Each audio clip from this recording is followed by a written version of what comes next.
illegal commissioning of water projects.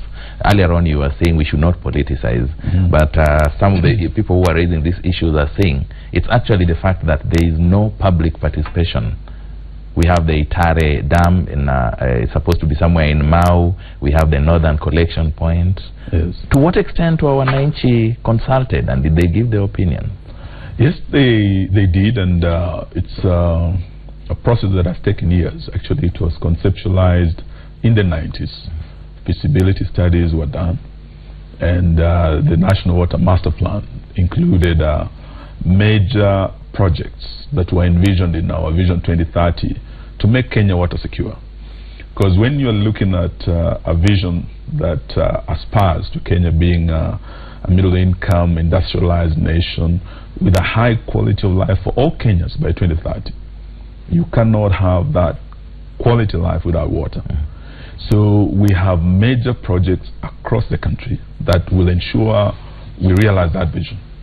Some of them were the 5 mega dams. You remember we had the Chemususu Dam, we had Kiserian Dam, we had Maruba Dam, we had Uma Dam in Kitui, and Badasa in Marsabit. These were in the last administration.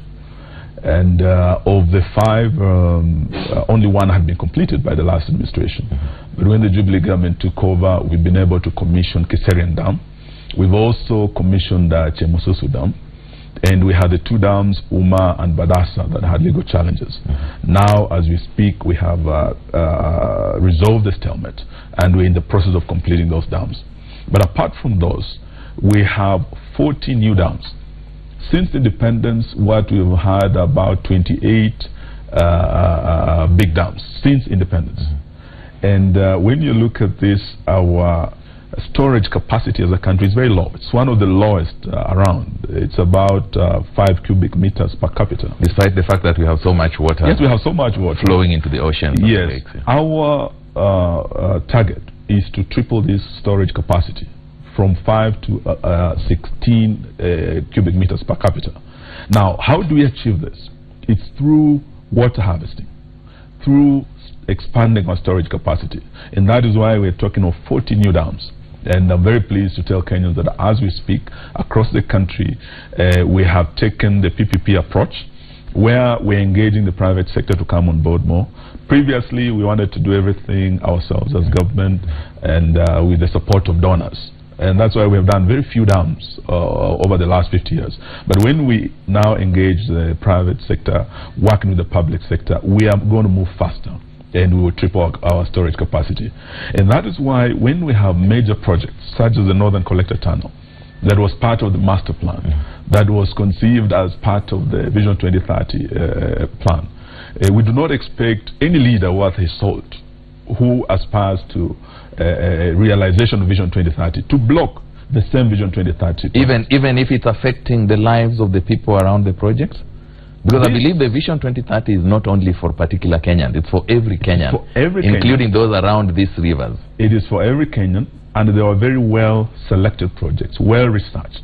And most of them we are working with the World Bank, and a lot of feasibility studies went into this. So we're talking of conceptualizing this in the 1990s and being implemented in 26. So it's not something hurried. Feasibility studies have been done. There's been public participation. NEMA has given the impact assessment reports. So we have all these documents. And I was here with your brother Hussein when I laid the facts on the table. And I remember he asked you a question about the NEMA report, impact assessment report, coming long after the project had been commissioned. How was that? Not commissioned. What we had is a situation where, of course, the procurement, everything is ongoing. But there's a process of NEMA, there's a process of WARMA. It's an ongoing process. But before the contractor takes the site, all this must be satisfied. And we have all these reports that we have made public. We have also engaged stakeholders, including the leadership of Murang'a that was very concerned. And we have put to rest the rumors that were there, and the project is ongoing. How about Itare Dam? How does it affect the people in the lowlands? Sondu Miriu hydroelectric project, consumers in Kericho, Bomet and the surrounding area. Itare Dam, just like the Northern Collector, is not like it has been described as a secret project or a Jubilee conceptualized project. This was done before. Actually, in the last administration, what funding that went to feasibility studies was about 100 million. This was authorized when we had both Kibaki as president and Raila as prime minister, and it has gone on from the 90s. It's not a new thing. And what we want to assure Kenyans is that what we're doing is not just for the good of Nakuru County, because it's going to benefit over 800,000 residents of Nakuru County, which is a very water-stressed county. But it will also benefit the people of Kericho County. But when we come in with politics to incite the people of Kericho County, and some of the incitement takes a tribal tone, the Kipsigis versus the Kikuyu of Nakuru, this becomes very dangerous. But water, I can tell you, Charles, is a very emotive issue. Yeah. Just like land. When we have land clashes in this country, it's as a result of bad politics. What Moi used to say, siasa mbaya maisha mbaya. Now, if we bring siasa mbaya in water, you remember what Boutros Ghali said, that the Third World War will be fought over water. Natural resources. Now, that was a prediction that can come true if we start politicizing this very sensitive project. So what we're saying is that we are implementing Vision 2030 projects. We have a national master plan that we are working on, and we are spreading this across the country. As I've told you, for Nairobi, we're not looking at the Northern Collector Tunnel only. We also, in engagement with the French government, have gotten funding for Ruiru 2 Dam. That would add more water. We have also gotten from China more funding for Karimenu 2 Dam. So these are 2 new dams in Kiambu that will supplement what we're doing with the Northern Collector. And in Mombasa, we want, starting with the 3 major cities, we want Nairobi to be water secure, because this is where the largest population will be. We're generating over 60% of our GDP from Nairobi, and we want Nairobi to be a world-class city where investors can come and be comfortable to invest. Now, water is essential in making it that. So that's why we have all these plans. In Mombasa, we have the Mzima 2 pipeline. And we also have the Mwache Dam. Charles, once we do these 2... You said 3 cities. Yes. Now, for Mombasa, our plan is to get Mzima, and it's underway. And Mwache will be going there very soon with chairman of the Land Commission, Swazuri, to now commission the project. And once we have those, Mzima alone will bring over 100 million liters, both to Taita Taveta and to Mombasa. Mwache will bring over 186 million liters. Now, that will take care of Kwale, particularly in Msambweni area, and Mombasa. Mombasa is going to be water secure once we do this too. Kisumu, as we speak, we have already completed the Kajulu water project. That is funded by the French government? Yes, French government, and we'll be going there to commission it. What we have asked for now is phase 2 of that, to do the distribution, so that we can get over 1 million people in Kisumu clean water.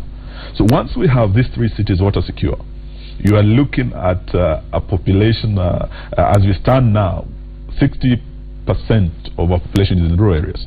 But in future, with the kind of changes we are making, the housing, the industrialization, we'll have the opposite. Instead of 40% in the urban areas and 60% in the rural, we are going to have 60% of our population in the urban and 40% in the rural. Now, we must make these cities modern. We must develop the water infrastructure. And water is quite essential. Yes, so that's what we're doing for now. But Waziri, pardon me, I'll still take you back to Itare. You've talked about how it's going to benefit residents of Kericho.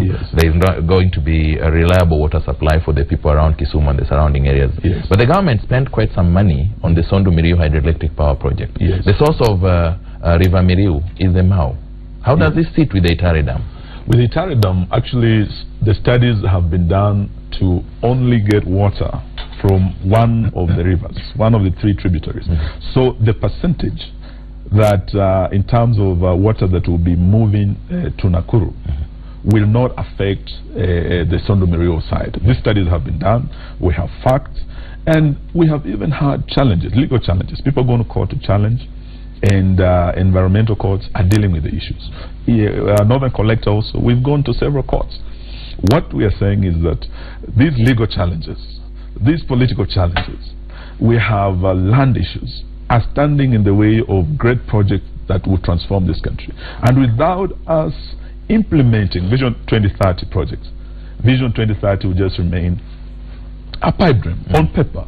Yes, so we must move forward. But again, we have to be cautious so that we don't achieve Vision 2030 at the expense of the environment. At the expense of lives of people. Yes. Because tell me about Mara River. Its source is also the Mau. If you say one of the tributaries is servicing Nakuru, the water project, the other one is servicing Sondu Miriu. How about River Mara? Mara River is actually under threat, and this is one area that we are focusing on, and the Nile Basin. And that goes the Nile Basin Initiative.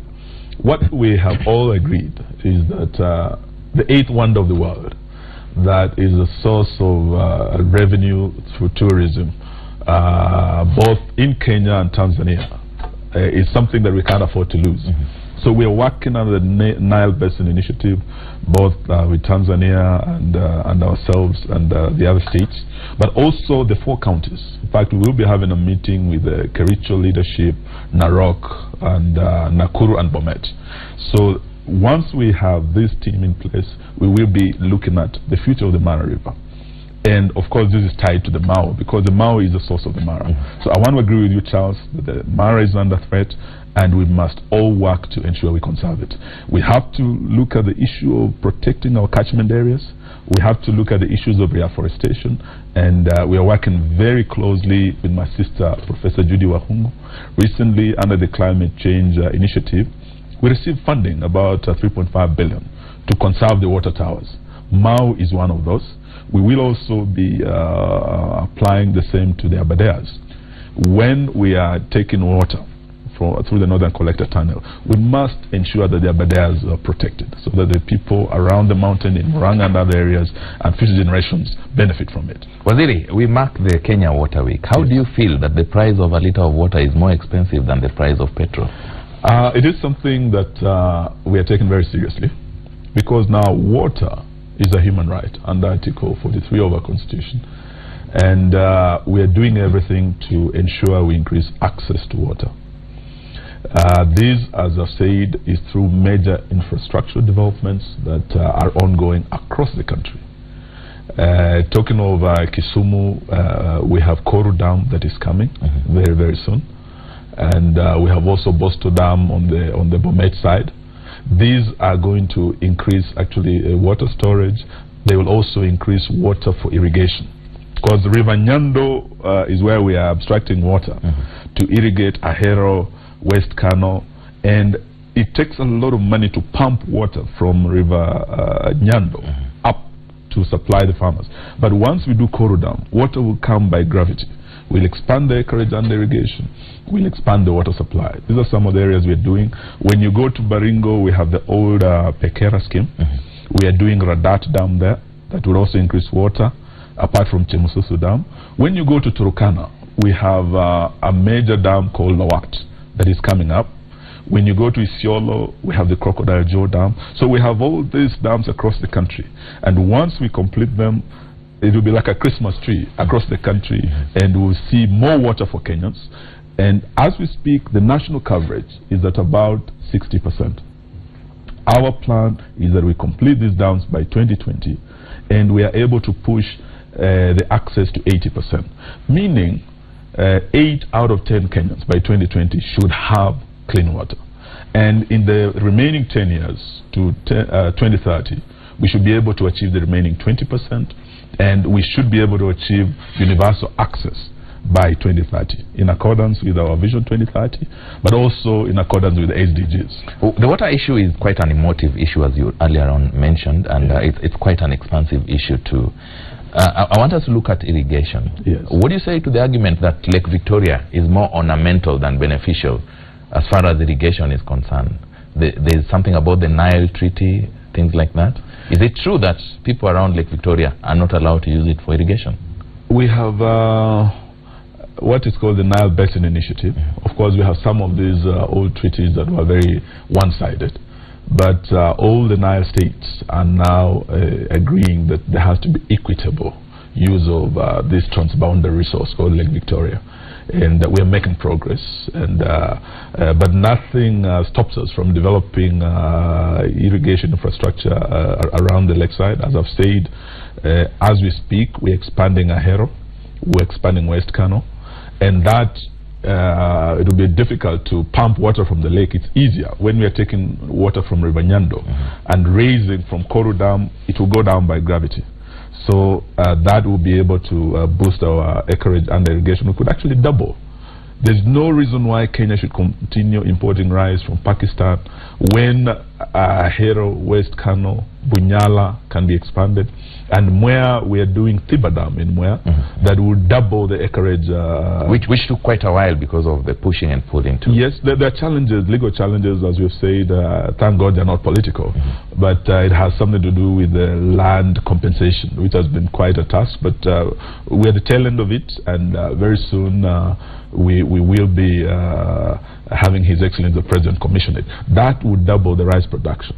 And once we expand also the Pekera one, we should be able to say in future we are food secure, we are water secure. We don't need to import, because we are importing almost 200 billion worth of food every year. Every year. I wonder. Imagine if we put. If we're able to produce that food locally, and the 200 billion circulated in our local economy, and it went to the pockets of our farmers in Ahero. We are doing another project in Lower Kuja, that is in Migori County. We are also expanding Bura, and that will also double the acreage there. So we want, through irrigation, to make Kenya food secure, and we don't need to import food. In fact, we should be looking at exporting food as a country. And what is, we have spent quite a lot of money on the Galana Gulalu project, and yet yes, we have. Gulalu project, and yes, we yet have. The returns are not commensurate. Charles, I can tell you, so sometimes they say the stone that the builders rejected became the cornerstone. I can tell you, when I took over this office, Galana was really the elephant in the room. There were a lot of challenges. There was lack of political goodwill and support from the host governors and the leadership on the ground. There was hostility from Parliament, because everybody thought this is a white elephant, it's a rip-off. But we looked at everything. We readjusted Galana. We gave a new roadmap that was approved by Parliament. That brought down the cost from 14 billion to 7 billion. I can tell you, Charles, as we speak, Galana is one of the most successful projects we've had. When we started, we only were producing about 10 bags per acre. And the MPs told us, you can't waste our money producing 10 bags per acre in Galana when we can produce 20 bags per acre in Kitale. But as we speak, through research, we have now increased the yield by identifying the top yielding varieties, and Galana is now giving 31 bags per acre. At what expense? This is the issue is actually expense. There's a general consensus that we are getting quite enough food per acre, but at what cost? What has gone into it? It's not just the production; it is the research. You know, before this, Galana was just a thicket with snakes and that dry area. But when you go there, you will see thousands of acres of maize. The drought that hit northern Kenya, particularly the coast region, I was very pleased when I went to Bamba, when I went to Kinango, when I went to Njaribuni, and we actually took maize from Galana to feed the people of the coast, the people of Kilifi who are hosting this. We went with Governor Dado, and we gave them food from their own soil. But hitherto they have to wait for maize to come all the way from Tanzania. But now maize grown in coastal soil is feeding coastal people and going to other areas. What we're looking at is opening up the drylands so that we create new bread baskets. Because the traditional bread basket is stretched as the population grows, as we face challenges of climate change. We must think of new bread baskets. And we are looking at Galana. The coast is one area. We are looking at Ukambani. Just this week, we had a breakthrough in negotiations with the county government of Makueni, Professor Kivuda Kibwana and his team, the government of Israel, and Nairobi University, to revive Kibwezi. Kibwezi was one of the most successful projects started by the Israeli government. And when we went to Israel, and the one at Yatta by the National Service. Yes, when we went to Israel with His Excellency the President, we signed the Jerusalem Declaration. Part of it was to expand acreage under irrigation, transfer technology, and increase training. Now, as we speak, under the Jerusalem Declaration, we are expanding. After we do the 10,000 model farm in Galana, which we will be completing by March, we now open up 500,000 acres to private sector to come and invest. And we've done all the research, we've developed the infrastructure. We now move to Kibwezi. We have 12,000 acres in Kibwezi, and in conjunction with the University of Nairobi, the Kibwezi County, Makueni County government, and the government of Israel, we revive Kibwezi. Now, Kibwezi is going to benefit thousands of farmers in Makueni and the entire Ukambani area, which would also contribute to our national food security. Finally, we are looking at Turkana. After we discovered the two water aquifers in Napu and Lotikipi, we have almost 100,000 acres in Turkana in terms of irrigation potential. We can grow irrigated cotton there, we can do sorghum, and these are the areas where we're now focusing. And as we celebrate our Water Week, I want to assure Kenyans that we've made great strides. We have a lot to celebrate. Do we have timelines for these projects that are quite involving and quite consuming as far as finances are concerned? Do we have timelines? Yes, apart from Vision 2030? Yeah, we're actually giving ourselves 2020. 2020. That's about 3 years. Another 3 years, once we have most of these dams completed, most of these irrigation projects underway, we are going to see an increase in production and in productivity. We're going to see an increase in access to water. And this is where our focus is. So as we celebrate the Kenya Week, we have a lot to celebrate. Apart from the infrastructure development, we have also developed a strong legal and institutional and policy framework. Environmentalists will be asking. You know, we were still being governed by the old Act of 202. But in 2016, and I want to thank Honorable Amina Abdallah and her team, we now have the New Water Act 2016, which is a critical piece of legislation that has now aligned the water sector to the new constitutional dispensation. So we're making progress. Waziri, as we wind up, environmentalists will be quick to ask the sustainability of this project, because clearly from what you say, mainly focused on naturally flowing river waters in most of these places. Climate change, how does that sit with you people? Do you just want to actualize 2030? From there on, God with us all? No, we have plans, and we're not only depending on the rivers. Like I've said, the Northern Collector is one of the projects that is looking at the runoff, the flood waters. Most of the dams that we are doing are actually